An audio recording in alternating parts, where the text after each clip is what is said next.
Where do all the LCS teams rank? Well, it's time to do our first LCS tier list on the LCS report.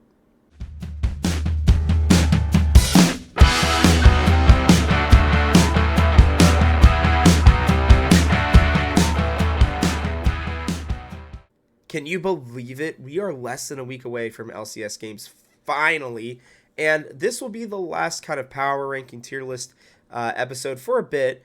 We will be going over, where everybody ranks and everything during the season as well. But I've got a very specific schedule for the LCS report during the season, and I hope that you guys will enjoy it because I know I'm looking forward to it. But with that, we still got to get into where do I think everybody ranks. What are these teams doing? Who's good, who's bad, honestly. So I think it is time for us to just dive right in, and we're gonna start at number 10 here with Immortals. Now, I know that this is going to make a lot of people upset, and I get it. Like, I think Immortals may have a plan that they're putting together, but when I look at their team compared to the rest of the LCS, I just don't see it, man. I think Kenvi is going to have to be really good. I think they're banking on rebound years from Revenge, from a Blaze Olive, and from Tactical, and they are taking a big chance on Fleshy. Not that he may not end up being a solid player, but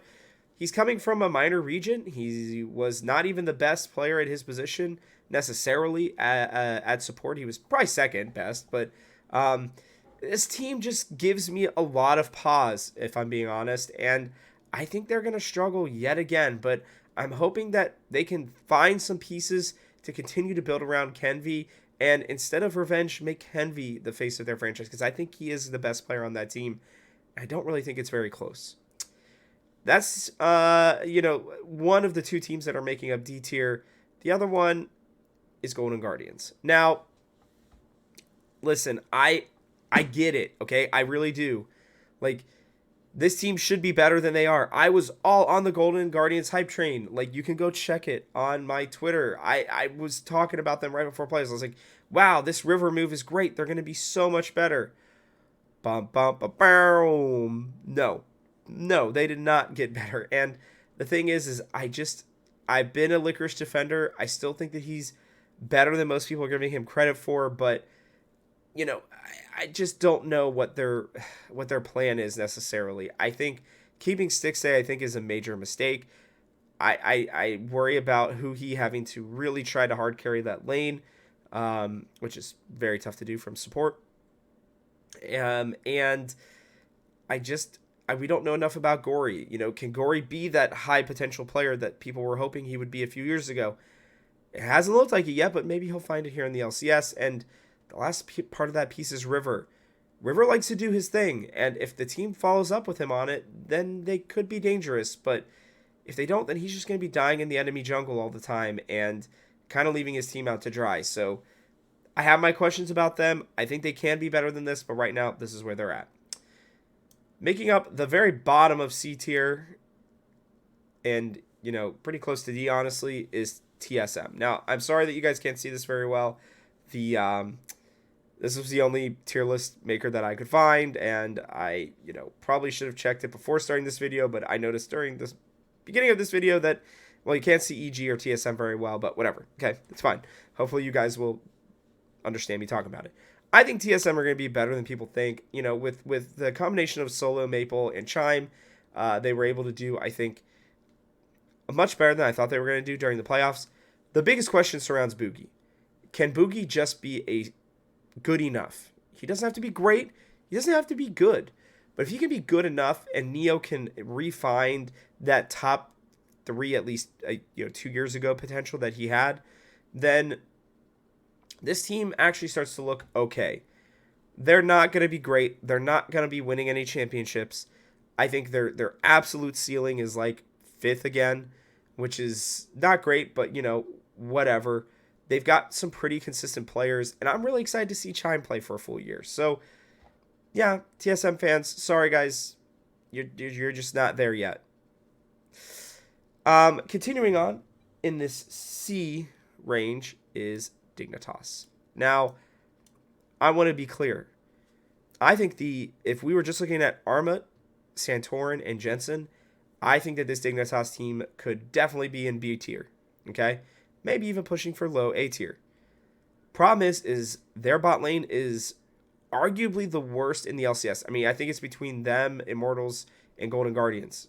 Spawn and Ignar do not give me a ton of confidence. I don't think that they're bad, but I don't know how good they're going to be. And with the amazing time, I mean, when you have Neo and Chime being still near the bottom, right, compared to what we, back in the day, a Neo Chime bot lane would probably be like B, high B, maybe A tier. But with all the imports that are coming in and the support position, I think getting stronger each year, like that bot lane is going to be an issue. And I think if you replace them with even again, I think if you replace them with Neo Chime, I think that Dignitas would be a much better team. But until Spawn proves it, he's only had 9 games, but he's on the older side. Like, he hasn't gotten a chance before this, kind of for a reason in my mind. He's not even been the best ADC down in Academy when he was playing there. So, like, I just don't know. There are some people who are excited to see him. I'm not one of them. I easily could see them flipping with TSM here, but for right now, I have them better because I just think Santorin and Jensen are going to be really good. And I think Armut's going to be better than people think. So, yeah. Moving on, we have our first team in B tier, and that is CLG. Now, listen, I actually think that this team can be better than this. I think this is probably the lowest that they go. I just think that they're better than the sum of their parts. They're one of the only teams in the LCS that I've seen in recent memory who truly does. They don't necessarily have the best talent, but excuse me, still recovering from this cough. But when you put all their pieces together, they're really good. Like, genuinely, I think that they're solid. And I think Luger is a budding star. If you didn't watch my LCS bot lane tier list, or if you haven't read my power rankings, I think Luger is super underrated. And I think Palafox does a good job at kind of supplementing the rest of the team. Contracts looked outstanding during this kickoff event. I know it didn't mean much, but like, he was by far and away the best player in that entire little 3-game series. And I think he still has that carry potential. So this team can get better. But I think it's going to really depend on Poom, being better at facilitating the rest of his team. And I think at Dokla being able to play weak side to allow Luger to get more resources. If they don't do that, then I think this is about as high as they go. If they do that, then I think especially for the spring, while the rest of the teams are figuring things out, CLG could easily climb these ranks. But for right now, they're bottom of B, but they're not like a B-. They're kind of at that B range for me.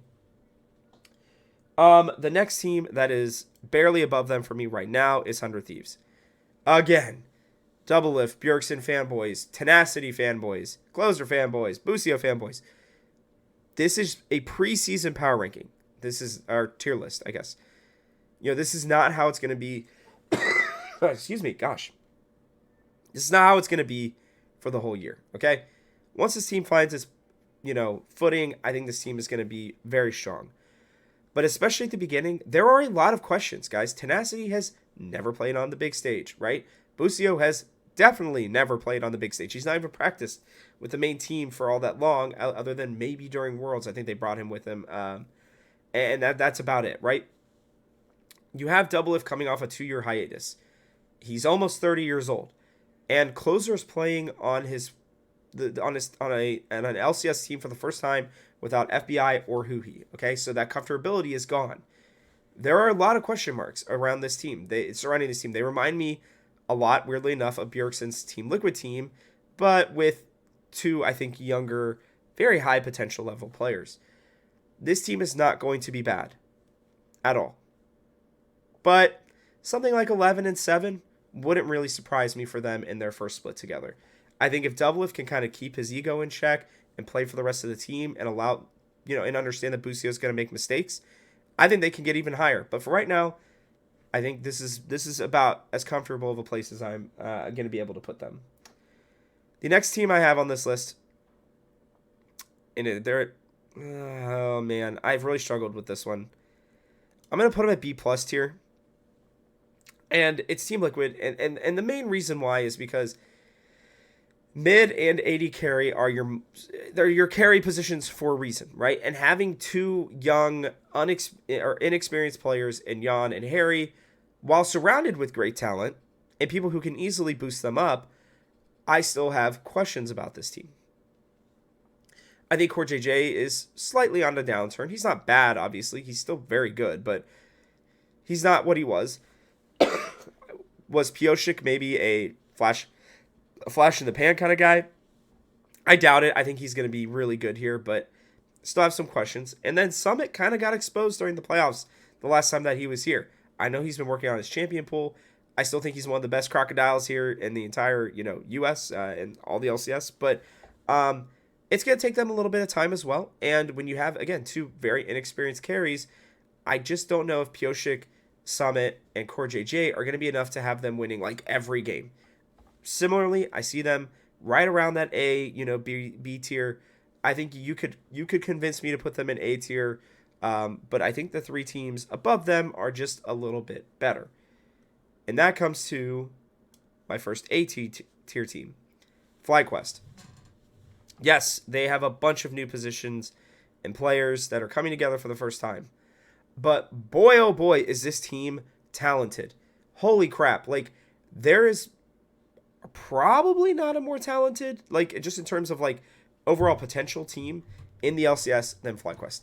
Listen, like, Impact is going to be their leader. He's going to be their rock. He's going to stabilize the top lane. Spica has won an MVP before. He's very good still, okay? And he's playing on the best team he's ever been on. Vikla won a freaking LCK Rookie of the Year and then came over. Like, holy crap.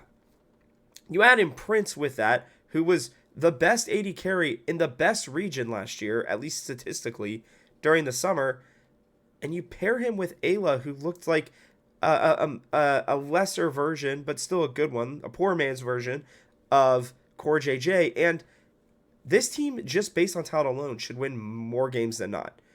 Now, like 100 Thieves, like Team Liquid, is it going to take them time to come together? Yes. But the potential for this team is so high that their floor is already as good or better than most of the teams in the LCS. FlyQuest paid a ton of money for this team, and there's a way where they are catastrophically bad because they just can't come together. I just don't see that being the case. I think, again, with a player like Impact on the team, providing that stability and that calming voice, I think this team has some of the highest potential in the LCS. But for right now, they're right at that A tier. Not A+, right at A. Right at A+ tier, though, is Cloud9. Great team. I worry about Diplex coming in. I'm not overly confident in him. But I think the rest of the team around him is very good. I think people are consistently counting out Fudge. I think he can be great when he allows himself to keep his ego in check. And he's not just pulling out Fioras for no reason. I think he's very, very good. I think Blabber, when he's not doing the crabber stuff, is good. And spoiler alert, again, pardon my cough, I think Berserker is arguably the best player in the league. I think his ceiling is as high as anybody's. I think the only player to even be able to be close to him is our good friend Prince. I think he's the only one. But he's going to have a better support now with Sven coming up. I think Sven's one of the hardest working people in the LCS. I think he's going to be a much better support this year. Again, my question surrounds Diplex. If he can be great and help this team, then I think that they can win a lot more games than they normally would. But I do think that this is their ceiling right now for me, unless if Diplex can really come together. Otherwise, I think their floor is probably closer to like CLG range, to be honest, because mid is a very important position. But if things really just aren't going well for this team, it's going to be hard for Berserker to be able to cover for the mistakes of Fudge, Blabber, and Diplex. And again with Sven with some question marks, certainly question marks, but this team is very good. They won a championship for a reason. So counting them out right now, I think, would be a huge mistake. All right, now I got to find the last team. And again, I wish that they had the white logo instead of the blue one, but evil geniuses. Not only did this team not get any worse, I think that they stayed at least the same, if not got a little bit better, because FBI I think, is an improvement in Danny just because of the mental side of things. He's done this for many years now. He's won a championship. He has gone to Worlds multiple times. He is able to handle the pressure. And while I don't think he's as talented as Danny, I think he's more consistent. And I think that he is going to provide stability that they didn't have. And somebody, like, they may unlock a new side of FBI that we've never seen with the playstyle that they like to have, where they just hyper aggressively are putting in resources. So, love this Evil Geniuses team. You add in Someday, who I think is as good or better than Impact. He's certainly a little bit younger, which I think helps. And I think he has a carry side to him that Impact doesn't have. So I think this team is amazing, not even to mention inspired in JoJo, former MVP, Rookie of the Year. You know, JoJo, who freaking isn't even, I think, 18 or 19 yet. And he freaking went to MSI, went to Worlds, won EG, their first championship. Like, this dude has already the beginning of the most storied career in the LCS. Yeah, and that Inspired has won an MVP in back-to-back splits, or back-to-back years in different regions. This team is amazing. Don't count them out. But you guys let me know how much you hate this or love it in the comment section below. And with that, next time you see me, we will be preparing for the first week of the LCS.